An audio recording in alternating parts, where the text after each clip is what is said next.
Mengeraskan suara dan berjamaah ketika berdoa atau sholawat merupakan bid'ah.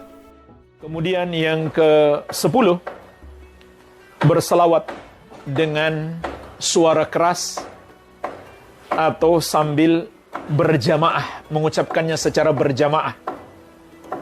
Jamaah sekalian, pada dasarnya berdoa itu dianjurkan untuk dipelankan, bukan dikeraskan. Nabi SAW mengatakan, irba'u anfusakum innakum la tada'una asamma wala ghaibah.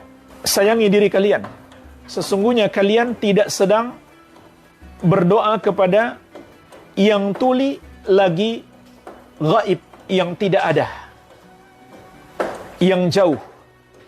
Sesungguhnya kalian sedang berdoa kepada Allah yang maha mendengar lagi maha dekat.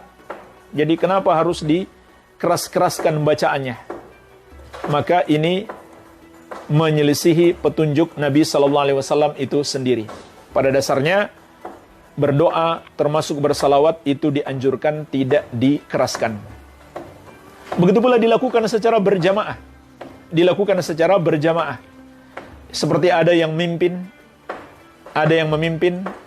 lalu diikuti oleh jamaah dengan satu suara, seperti qor begitu. Maka ini termasuk cara yang bid'ah, tidak ada contoh dari Rasulullah sallallahu alaihi wa ala alihi wasallam. Walhamdulillah. Orang ini melarang bersolawat dengan suara yang keras hanya berargumen dengan hadis Bukhari. Namun anehnya, dia tidak menoleh kepada riwayat lain yang membolehkan mengeraskan suara dalam bersolawat kepada Nabi SAW. Sebab itu, sekarang kami sebutkan pernyataan salah satu ulama Ahlus Sunnah, yaitu Imam An-Nawawi dalam kitabnya berikut ini. Dalam kitab Al-Azkar karya An-Nawawi, salah satu ulama Ahlus Sunnah, terbitan Darul Malah, Damaskus, cetakan tahun 1971, halaman 99. Dianjurkan bagi pembaca hadis dan lainnya, jika disebutkan nama Rasulullah SAW, hendaklah mengeraskan suaranya dengan bersolawat dan salam kepadanya, dan jangan sampai keterlaluan dalam mengeraskannya. Dan di antara orang yang menetapkan tentang mengeraskan suara, yaitu Imam Al-Hafiz Abu Bakar Al-Khatib Al-Baghdadi dan yang lainnya. Dan aku telah menukilnya pada ilmu hadis, dan ulama kami serta selainnya telah mencatatnya bahwa dianjurkan mengeraskan suaranya ketika bersolawat kepada Rasulullah SAW. Kami tegaskan, dianjurkan mengeraskan suaranya ketika bersolawat kepada Rasulullah SAW. Seharusnya orang ini sebelum teriak-teriak membawakan hadis, sepantasnya melihat terlebih dahulu komentar ulama lainnya, sehingga ucapannya tidak menjadi bahan tertawaan orang lain. Oleh karena target dakwah orang ini adalah kaum yang awam, orang ini dan rombongannya bebas membid'ahkan amaliyah yang tidak diketahuinya. Lalu bagaimana dengan pernyataan di atas tadi? Apakah orang ini berani mengelompokkan Imam Nawawi dan Khatib Al-Baghdadi dalam daftar pelaku bid'ah? I'anatut Thalibin, karya Al-Bakri, salah satu ulama Ahlus Sunnah, jilid 2, terbitan Dar Ihya Al-Kutubul Arabiyah, halaman 86 dan 87. Al-Bakri berkata, disunahkan mendoakan dan menjawab orang yang bersin. Begitu pula pada saat khatib menyebut nama dan mensifati Rasulullah SAW, disunahkan membaca solawat dan salam bagi beliau SAW dengan suara yang keras, asalkan tidak keterlaluan. Yang dimaksud dengan suara keras di sini adalah pada saat khutbah berlangsung. Sedangkan yang dimaksud dengan asalkan tidak keterlaluan berarti apabila keterlaluan saat membacanya, yaitu membaca solawat dan salam. Hukumnya menjadi makruh. Apapun hukum berdoa dengan suara yang keras, hal ini disebutkan dalam hadis sahih berikut ini. Dalam kitab Sahih Muslim, terbitan Darul Fikr, cetakan pertama tahun 2003, halaman 889. Telah menceritakan kepada kami Abdullah bin Abbas dari Umar bin Khattab. Dia berkata, ketika hari Badar, Rasulullah SAW memandang kaum musyrikin yang berjumlah 1.000 orang, sementara pasukannya 319 laki-laki. Maka Nabi SAW menghadap kiblat, lalu mengangkat tangannya dan berdoa kepada Tuhannya, ya Allah, penuhilah kepadaku apa-apa yang telah kau janjikan kepadaku. Ya Allah, datangkanlah kepadaku apa-apa yang telah kau janjikan kepadaku. Ya Allah, jika pasukan Islam ini dikalahkan, maka tidak ada lagi yang menyembahmu di muka bumi. Rasulullah SAW terus-menerus demikian, menghadap kiblat dan mengangkat kedua tangannya sampai-sampai selendang di pundaknya terjatuh.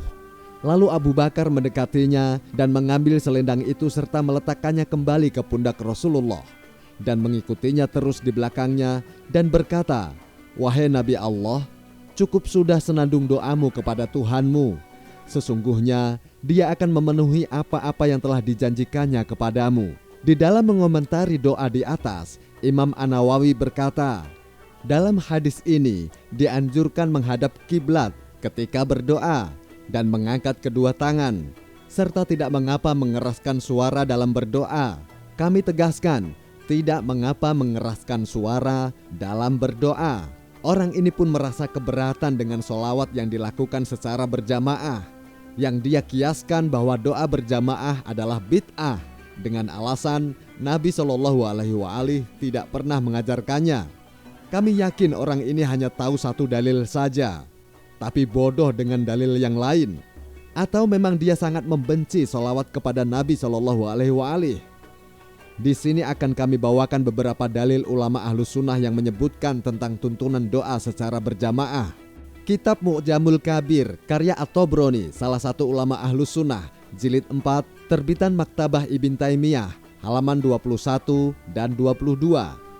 Diriwayatkan dari Ibn Lahiyah yang berkata, telah mengabarkan kepadaku Ibnu Hurairah dari Habib bin Maslamah Al-Fihri. Dia merupakan sosok yang doanya terkabul. Aku mendengar Rasulullah SAW bersabda, tidaklah berkumpul sekelompok manusia yang mana sebagian mereka berdoa sedangkan sebagian yang lain mengamini, melainkan Allah akan mengijabah doa mereka. Riwayat yang sama terdapat dalam kitab Majma' Az-Zawaid karya Al-Haythami, salah satu ulama Ahlus Sunnah, jilid 10, terbitan Darul Kutub Al-Ilmiyah, cetakan tahun 2001 halaman 194.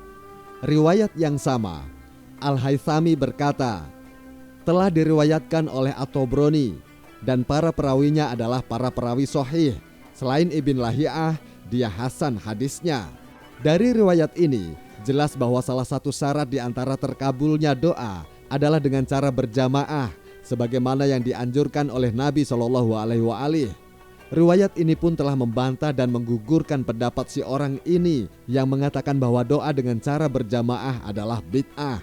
Sementara riwayat yang kami bawakan justru Nabi SAW telah memerintahkannya. Rupanya orang ini hafal satu riwayat namun lupa 1000 riwayat.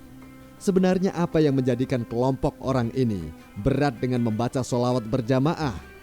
Jawabannya ada di video ini. Sandalmu karo pecimu mulya ndi? Nek kowe sembayang nang masjid saka omahmu, nek ora sandalan kudu wudu meneh karena tidak terlindung. Ning nek kowe sandalan meskipun tidak kupukan kowe ora perlu wudu meneh. Jadi nek sembayang ora kupukan kowe apa? Ning nek ora dilindungi sandal kowe dadi najis. Jadi sandalmu sepatumu melindungi dari najis, nek kuplukmu melindungi dari apa? Ya ora aku ning dinggo gaya ben kowe dianggap wong Islam yang ngono tok. Apa nek wong Islam mesti pecian? Sebutkan nabi yang pakai peci. Ra ono. Jadi peci itu haram karena bukan ajaran Rasulullah. Orang mengatakan kalau tidak ada contoh dari Rasulullah tidak boleh dilakukan. Aku ngerti kanca-kanca anggere dhek butuh ora haram. Sing dhek ora butuh haram ya ora. Kowe iso selawatan mergo dhek ora iso kowe diharamke mergo suarane elek. Jadi tidak ada barang yang haram, yang ada adalah dia menjadi haram karena tempatnya tidak tepat. Kami sarankan kepada para pemirsa untuk selalu membaca sholawat dengan mengeraskan suara atau secara berjamaah agar dapat memupuk rasa kebersamaan di dalam kecintaan kepada Nabi Muhammad SAW.